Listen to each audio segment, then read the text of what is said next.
station spatiale, moi pour la deuxième fois, quand on voit la station spatiale, c'est de la science-fiction, c'est Star Wars, c'est immense. Il faut imaginer des voies orbitales où vous avez vu, c'est tellement précis qu'on a l'impression que c'est presque faux. Alors c'est pas faux, hein, je vous rassure, c'est vrai, j'étais pendu, ouais.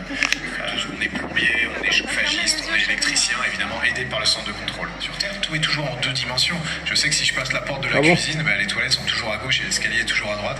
Nous en fait ça dépend dans quel sens on la passe, ça dépend si on est à l'envers ou pas.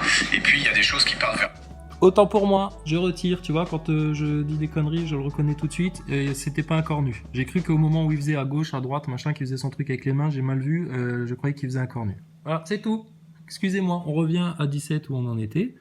Tu vois, les NASA Boys, si vous étiez capable de faire ce que je viens de faire là, et tu vois, c'est pas très compliqué en fait, hein, faut juste reconnaître quand on s'est trompé, quand on a cru voir quelque chose et qu'en fait, non. C'est quand même la moindre des choses. Parce que regarde Ziad, hein, toi qui es Prums sur ma chaîne, Prums sur le rap, Prums sur tout, Prums. Alors, il est Prums, mais t'es deux, hein. T'es deux de loin derrière, hein. Parce que regarde, tu te rappelles quand t'étais venu en live, on t'avait montré un truc, là. Alors, attends, hein. Bon, ça c'est les câbles, hein, vu sur le t-shirt. Alors l'image n'est pas de très bonne qualité, c'est une petite compile qui se moque des astronautes, hein, tu vois. Oh, les portes blindées, les mecs qui disparaissent, tu sais, quand ils changent de pièce. Hop là, fiou. Ah, ah, excusez-moi, je suis dans le champ, tu vois. Les mecs qui sont dans le studio, ils voient qu'il y a leur reflet sur le truc qu'ils sont en train de filmer pour faire croire à tout le monde que c'est dans l'espace. Alors, ils voient qu'on voit sa gueule à l'écran, qu'est-ce qu'il fait ? Oups, il se planque, tu vois. Bon, si tu vérifies les trajets, alors là on est au-dessus du Kazakhstan, etc. Puis bon, apparemment non, ils sont au-dessus de la mer. Mais Ziad, rappelle-toi d'une chose quand t'étais venu en live. Je veux pas que tu te pendes par les câbles. Mais quand même. Bon, la laque de cheveux, ça c'est connu. Cristoforetti qui nous fait apparaître une peluche comme ça dans une vidéo en direct tranquille, tu sais, elle explique des petits phénomènes de physique des élèves de 5e, et puis avec des schémas, des petits trucs, des petites maquettes, et puis elle veut t'expliquer le trajet orbital, et elle fait apparaître une marionnette, une petite poupée comme ça, une petite peluche. Et après on vient nous dire que non, tout est fait en direct, il n'y a pas de montage, etc. Mais regarde ce qu'ils sont capables de faire. Sans cut. Donc ils peuvent te frauder ce qu'ils veulent, regarde ça. Bring, hop, et elle la manipule, et elle l'attrape dans le vide, c'est de la magie. C'est formidable. Bon, les bugs à l'image, voilà. Et alors c'était ça. Bing. Alors, on va te le passer au ralenti, Ziad. Rappelle-toi. Oui, mais c'est le câble du micro. Oh là là, Ziad, arrête. T'es gentil, on t'aime bien. T'es de bonne foi sur beaucoup de choses. Ne sois pas de mauvaise foi sur le spatial, s'il te plaît. Alors, si on arrive au moins à sauver Ziad du nasaboyisme, le nouveau syndrome du XXe siècle, là, si on arrive au moins à sauver encore Ziad du nasaboyisme, franchement, on aura gagné. Ziad, on t'avait montré ça en live. Tu m'avais demandé le lien, etc. J'arrivais plus à le trouver. Il est là, dans cette petite compile, on le voit. Alors, attends. C'est ça au ralenti, du coup. Ah, donc tu vois les mains hein, qui... Voilà, il y a un bug à l'image. Hein. Ça n'existe que quand il y a du fond vert, du traitement d'image, de la connerie comme ça, hein, sinon ça se passe pas. Hein. S'il y a une rupture de satellite ou je sais pas quoi, c'est toute l'image. Et alors là, regarde sa main, le micro il est là. Hein. Tu le vois le fil du micro, regarde sa main ce qu'elle attrape, c'est pas du tout le fil du micro, c'est à côté. Et il retient le mec. Et si tu arrives à trouver l'image originale, tu verras effectivement que y a un pli sur le pantalon ou le t-shirt, là tu vois qu'il y a une traction, tu vois qu'il y a un effet là. Il tire un câble qui est effacé à l'image. Et ça a un effet sur son collègue. Et on voit d'ailleurs celle qui est en rouge derrière, qui montre du doigt le câble qui est emmêlé vers le haut et puis qui rigole et qui est toute gênée. Allez la voir la scène là. Si vous la retrouvez, envoyez-moi là en lien s'il vous plaît. Qu'on puisse la remontrer en entier. Voilà, regarde sa main, le mec il se décale comme ça vers la gauche, il veut le rattraper, il l'attrape là, tu vois bien qu'il y a un pli sur le t-shirt, et voilà, c'est un fin filin, c'est un petit câble en métal, mais qu'ils effacent à l'image. C'est tout. Bon, et puis on ira voir les Chinois, parce que alors, les Chinois, eux, carrément, alors là c'est mission Apollo, en plus fake. Franchement, l'image officielle et tout, c'est les trucs de caméra surveillance. Ok, c'est bon, il a bien atterri. Ouais, regardez, on a les images. Il a bien atterri. Et voilà, sur Mars. Les Chinois sur Mars, en image de synthèse. Mais il faut aller leur faire la guerre, hein. Bien sûr. Donc, les hyènes vont se bouffer entre elles dans cette troisième guerre mondiale. Non, ils ont menti, non, c'est vous, non, nous on est la démocratie, c'est vous les méchants, non, nous c'est le droit des femmes, nous le LGBT, ouais, mais nous vous êtes contre le LGBT, oui, mais là il a attaqué l'Ukraine, oui, mais là nos armes nucléaires, et notre pétrole, et notre gaz, et notre machin, etc. Et puis plus les milliardaires et les millionnaires qui flippent et qui perdent leur thune, et puis qui se disent, va peut-être falloir penser à y aller, hein, chérie, hein, dans le bunker là.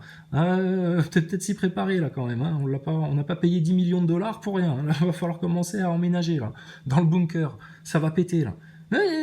Et avec le spatial encore en plus, ouais, ils ont shooté un satellite, ça a failli faire des dégâts sur la station spatiale. Ah bon, pourquoi? Elle est pas blindée, elle est pas capable d'éviter les déchets spatiaux? Bah pourquoi vous flippez parce que les Russes ils vous ont éclaté un satellite devant le nez là? On se rappelle de Thomas Pesquet qui nous disait on les évite à 5 km près. Ah ouais, 5 km près à 28 000 km/h. Oh putain mon gars, c'est vous les frôlez les trucs, hein. Vous jouez à la roulette russe dans l'espace là. Oh là là, mais c'est un carton le spatial. C'est un carton. C'est des enfants qui se libèrent en mettant des coups de pied dans des cartons.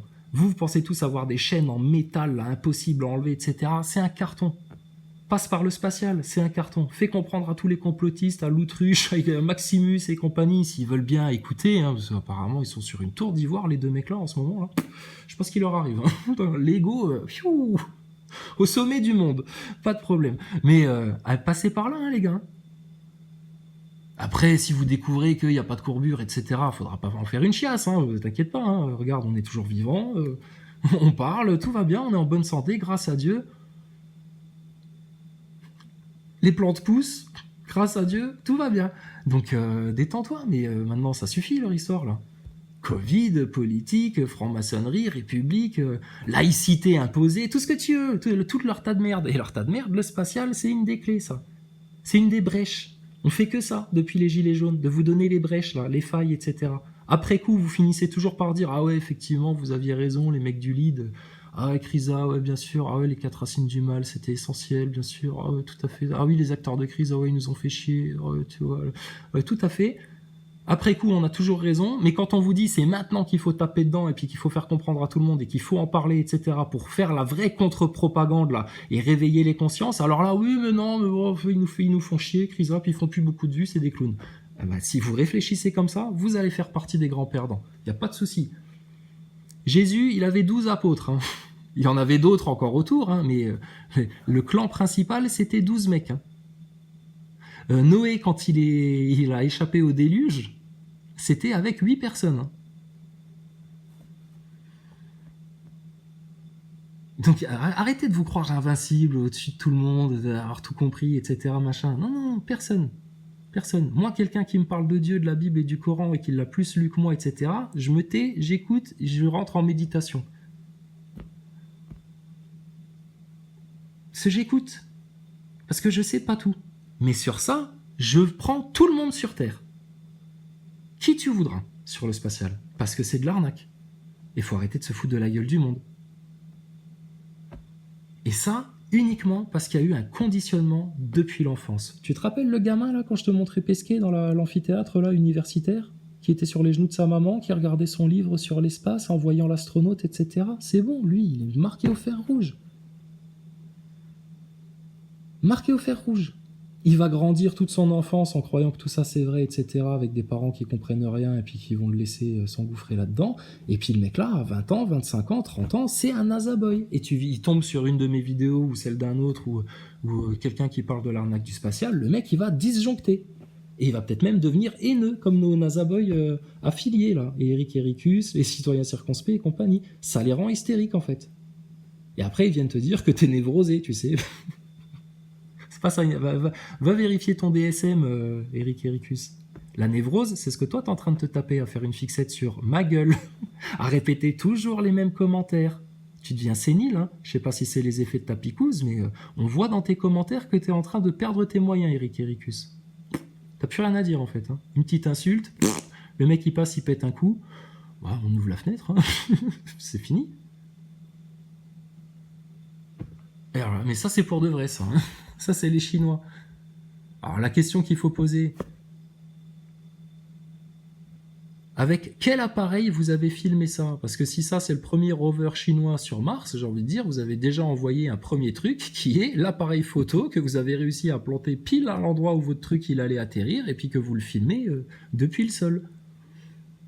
Ou alors vous avez déjà envoyé des mecs sur place et il y a un mec avec une caméra à l'épaule qui est en train de filmer le truc, en train d'amarcir. Vous êtes des clowns, les gens du spatial. Et pas un cratère, pas une poussière qui se dégage, et ça, c'est pas de l'image de synthèse. Mais putain, mais franchement, si en 2022, vous êtes trop gogol pour pas arriver à faire la différence entre des images réelles et des images de synthèse, avec le deepfake et tout ce qui est, tout ce qui vient là, mais putain, vous allez être foutus, hein. L'illusion va vous prendre. Si toi, t'as raison, elle s'est pas réveillée, si ton discernement, il s'est pas réveillé, si Dieu, il t'a pas apporté la lumière pour voir le monde, là, pour arrêter de tomber dans tous leurs pièges et tous leurs mensonges, mais tu vas te faire avoir dans la lumière illusoire de Satan et de Lucifer. Le Dajjal t'a déjà pris. C'est pour ça, Ziad. Si toi, tu te prétends croyant et que tu te fais prendre par le spatial, quelque part, t'es pris par le diable. T'es pris par le diable. Et on est tous pris par le diable, ne serait-ce que d'une toute petite accroche, d'un tout petit hameçon. Tout le monde. Parce qu'à partir du moment où tu n'es plus pris par le diable du tout, tu montes, tu te barres, tu n'as plus rien à faire ici en fait. Et là, ça c'est la vraie délivrance. Il n'y a plus un hameçon qui tient, etc. Et c'est fini. Et le spatial, c'est un des gros hameçons que tu as dans la gueule, Ziad. Oh, ils t'ont attaché jusque en dessous de la mâchoire, là, tu sais, par-dessous la langue, là. Ah, t'imagines? Et ils te tirent comme ça au moulinet, tu sais. Viens sur la Lune. Si, tourisme spatial. Petit, viens. Viens, petit Ziad. Franchement. Donc le câble attaché par la ceinture, là, et puis là, la station spatiale. Le rover martien chinois. Mais quelle blague. Quelle blague. Et tout le monde applaudit, etc. Ils osent même pas se regarder dans les yeux quand ils se félicitent, les Chinois, tu sais. Tellement ils ont honte de ce qu'ils font. Regarde, oh merci, viens on se prend dans les bras comme les Américains. Oui, mais le cœur n'y est pas. Regarde, oh là là, ça fait semblant.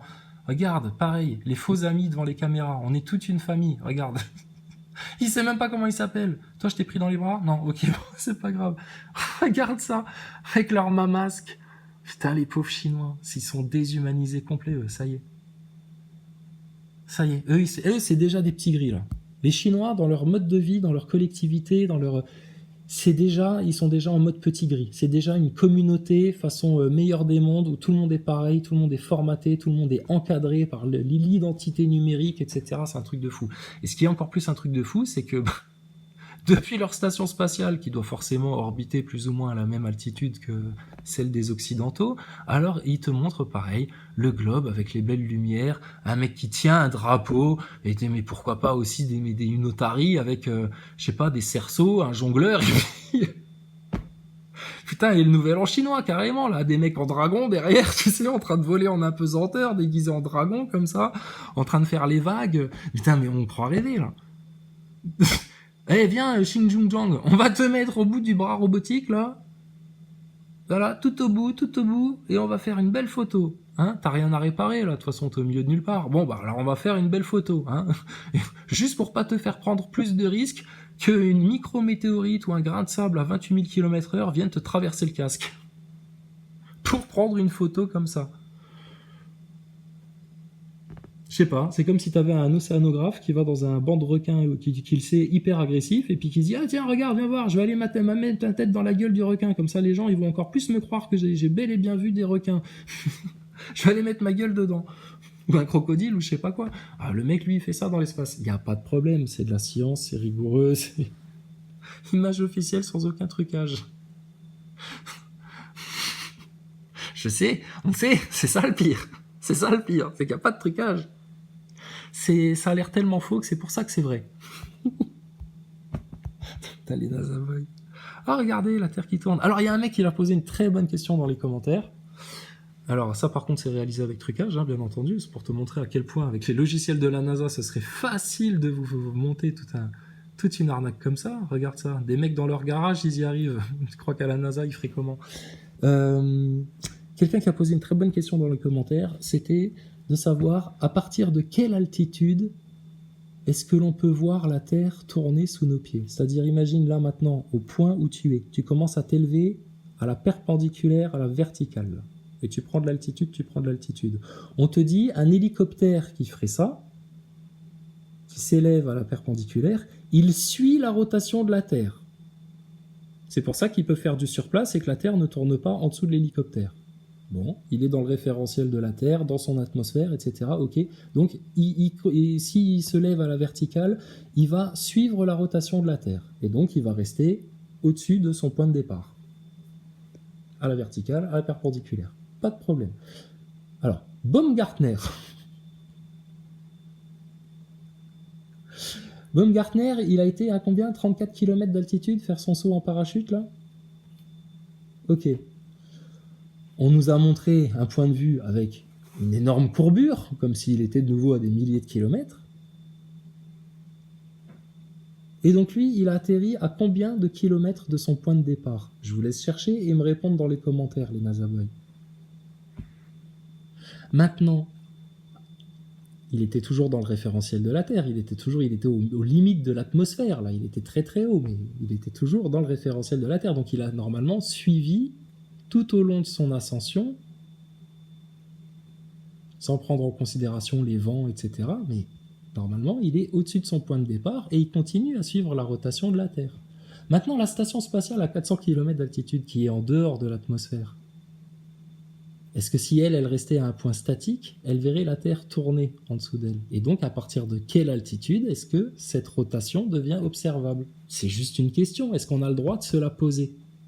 Parce que je vous garantis qu'au début, quand on est venu avec des questions comme ça, dans les débats globistes-platistes, tu te posais seulement la question, les mecs te crachaient à la gueule, ils t'insultaient, etc. Mais là, comment vous osez, etc. Seulement vous posez la question. C'était l'Inquisition. Donc c'est pour ça, tous ceux qui pleurnichent à la censure, là, chez les complotistes, etc., vous nous faites rire, parce que vous savez, vous rendez pas compte, en fait. Et le pire, c'est que vous y participez vous-même, parce que ce sujet-là, c'est sujet interdit. Parce que ce serait tellement ça qui vous libérerait de tellement de choses.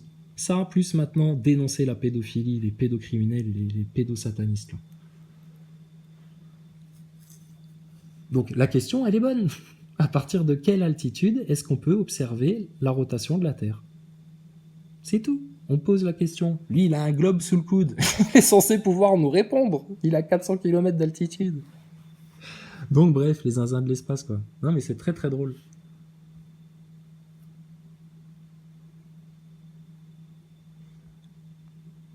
Alors,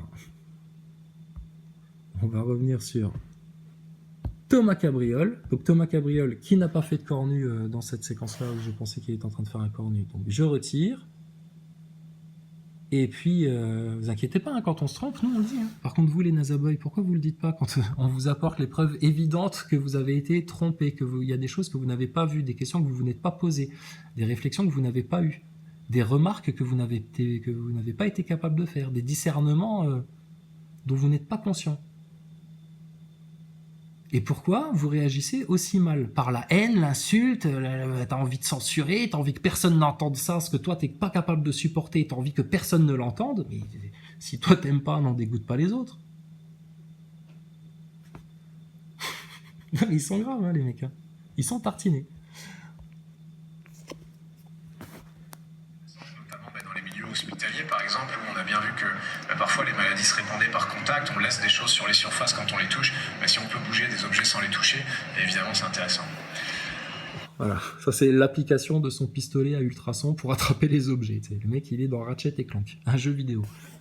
Voilà, alors on a si on peut bouger des objets sans les toucher, évidemment c'est intéressant.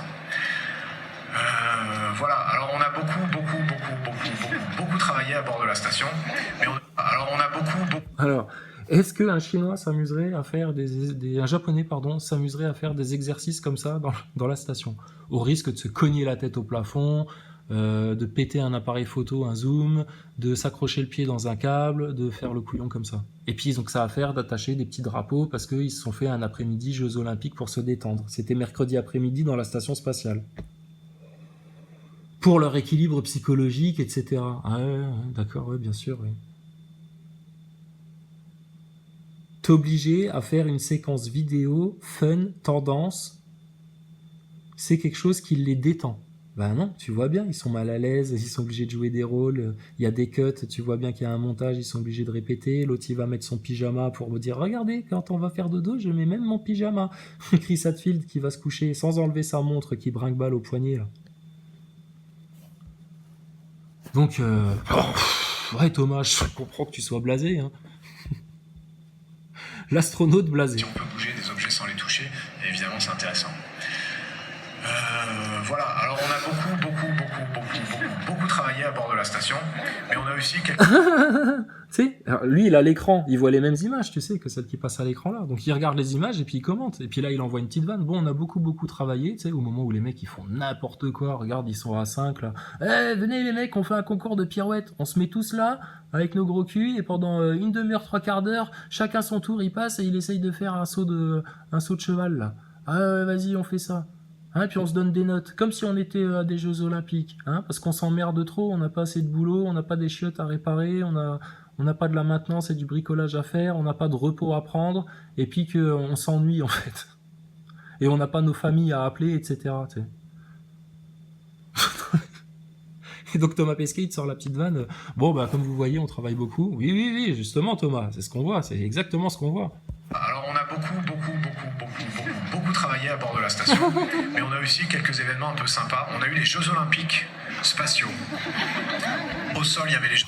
Putain, les Jeux Olympiques spatiaux, sans casque de protection, hein, donc pas du tout dans les normes du sport, etc. Quel exemple pour la jeunesse. L'autre, il fait des saltos, il effleure le sol avec des parties métalliques tranchantes, pointues, etc. Mais pas de problème, c'est pour les Jeux Olympiques, hein. On s'est pas fait chier à mettre des drapeaux pour rien. Regarde ça, les saltos qu'il fait. Alors que lui, il y a d'autres vidéos, tu vois qu'il est pas stable, il se casse la gueule, il se fait tirer le cul par le câble, alors il est déséquilibré, mais franchement, mais ça va pas la tête ou quoi maintenant, là, la Cité de l'Espace, Métropole Toulouse, là, le CNES, vous foutez de la gueule de qui, sérieux? Tous les enseignants de France, là, tous les profs de physique, là, tous les scientistes, là, soi-disant, les astronomes, qui tu veux, c'est quoi ça, sérieux? Qu'est-ce que c'est que ça, bordel? Si nous, on s'en est rendu compte, pourquoi pas vous? Et on n'affabule pas, c'est sous nos yeux, personne n'est capable de venir nous contredire, c'est mort, putain, regardez ça. Comment t'expliques ça, le mec sans casque? Alors on a Mais c'est un truc de travaillé fou. à bord de la station, mais on a aussi quelques événements un peu sympas. On a eu les Jeux Olympiques spatiaux. Au sol, il y avait les Jeux Olympiques de Tokyo. Mon collègue Aki, japonais, avait emmené la flamme olympique à bord de la station et le... Il avait amené la flamme olympique à bord de la station. Mais allumé. Mais attends, mais qu'est-ce qu'il raconte là, Thomas? Tu ramènes une flamme olympique dans une station? Avec la flamme, la vraie flamme, le vrai feu? Comment c'était ça? Non, quand même pas. Juste le flambeau, juste le flambeau. La flamme éteinte, bah oui, normal. Olympique de Tokyo. Mon collègue Aki, japonais, avait emmené la flamme olympique à bord de la station et le passation de pouvoir se faisait... Voilà. Une passation de pouvoir dans la station. Apparemment, on est dans le donjon du château. Je sais pas ce qui se passe là. Le point culminant. Thomas Pesquet qui danse, ça fait rigoler la galerie. Et puis bah du coup, quand les gens ils sont en mode rigole-gogole comme ça, en mode TF1, petite blague de jeu télé, bah qu'est-ce que tu veux qu'ils réagissent à quoi que ce soit? Le faux humour, de la même manière qu'il y a le faux amour, tu sais. Bah ça c'est le faux humour. Tu sais, les rires de convenance, les trucs pas drôles, les trucs cucu, tu sais. Mais ça fait sourire, parce que comme ça, on n'a pas besoin de réfléchir. Ouais, c'est plus facile. Olympique de Tokyo. Mon collègue Aki, japonais, avait emmené la flamme olympique à bord de la station et le passation de pouvoir se faisait entre Tokyo et Paris. Donc il m'a passé à moi la flamme olympique dans la station spatiale. Et évidemment, on a fait nos propres Jeux Olympiques. Là, vous voyez la flottaison synchronisée. Et évidemment, ça s'imposait comme une évidence. Il fallait faire des Jeux Olympiques, un truc avec la flamme olympique, alors que t'as combien? 200 expériences à faire. Tu peux pas te rappeler de tout, que t'as des tweets, des vidéos, des trucs et des machins, et puis vous rajoutez des conneries pareilles. Et ça sert à quoi, ça? Scientifiquement, c'est quoi l'objectif de ça? C'est quoi le résultat? C'est quoi la promesse de ça, scientifiquement? Au prix que ça coûte. Non, ça c'est juste une promesse de communication, d'emprise, de propagande.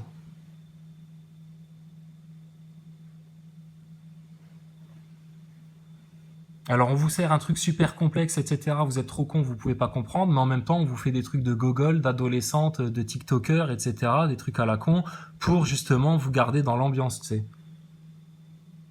Ça, Ziad. Ça, c'est l'essence même de la manipulation sataniste pédophile, c'est le spatial. Ça prend tout le monde dès le berceau.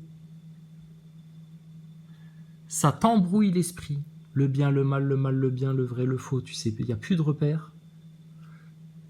Et ça sert à te détourner de la vraie science de ton créateur. C'est le spatial, je te dis, c'est la faille, c'est la brèche. Un Popeye. Bah oui, on a raison. Qui est censé être une épreuve qui rappelle la natation synchronisée, vous avez bien vu le parallèle. Et autant vous dire qu'avec une chorégraphie d'un tel niveau, on a évidemment gagné la médaille d'or. Bravo. En science, ça leur suffit aux gens. De la même manière que tu leur dis, faut pas mettre de masque parce que vous savez pas les mettre, mais en fait il faut les mettre quand même. Faut aérer chez vous, mais faut rester confiné. Faut faire du panachage, mais en même temps vaut mieux faire toujours le même. Faut faire confiance. Enfin bon, bref.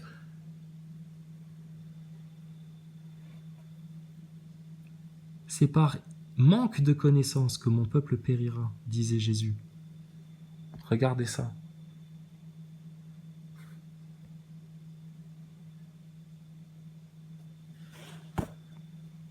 Là-dedans aussi, il y a du carburant, comme dans les satellites.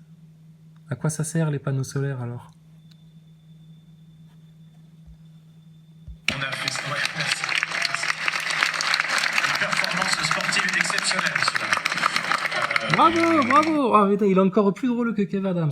Franchement, je ne regrette pas d'être venu à son spectacle. Ah, Thomas Cabriole. Qu'est-ce qu'il est marrant, qu'est-ce qui nous fait rire. Allez, on revient sur... Alors, toujours pas d'étoiles, hein. Dans l'espace, il n'y a jamais d'étoiles. Voilà, donc on a fait ça le samedi pour créer un peu d'esprit d'équipe et puis pour célébrer le côté international de la station spatiale. On a aussi la chance... Ok, alors maintenant, à l'heure qu'il est là, dans la station spatiale, il y a des Russes ou pas? Comment ça se passe l'ambiance avec les Russes? Vous leur causez encore ou ils sont reclus dans leur module au mur jauni et vert cacadois là? Vous collaborez encore avec eux ou plus du tout? J'ai entendu un vieux fait divers, là, il paraît que, je sais plus, en France apparemment, il y a un gamin, on lui a refusé de participer à la sortie scolaire de fin d'année, donc j'imagine que ça doit être un primaire ou un jeune collégien, interdit de sortie scolaire parce qu'il est de nationalité russe. Ah non, niet, toi, niet. Fous-moi le camp. Espèce d'assassin d'Ukrainien, va. Tu te rends compte? Des instits qui réagissent comme ça? Mais c'est les mêmes instits débiles à la con qui ont réagi en disant Quentin, mets ton masque au-dessus du nez sinon je te fous dehors, tu vas contaminer tout le monde, tu penses à ta grand-mère, tu veux que tout le monde meure chez toi, mets ton masque correctement, c'est la dernière fois que je te le dis. Bravo madame ou monsieur, mais c'est formidable.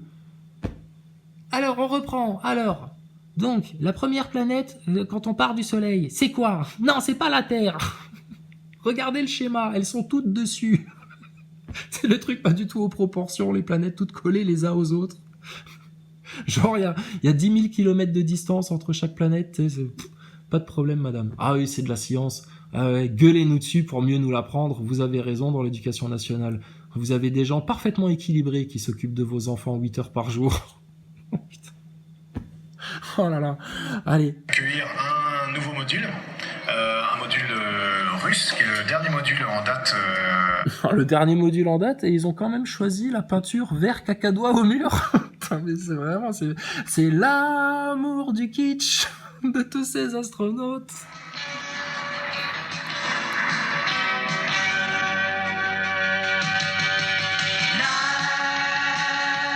L'amour du risque. Jonathan et Jennifer.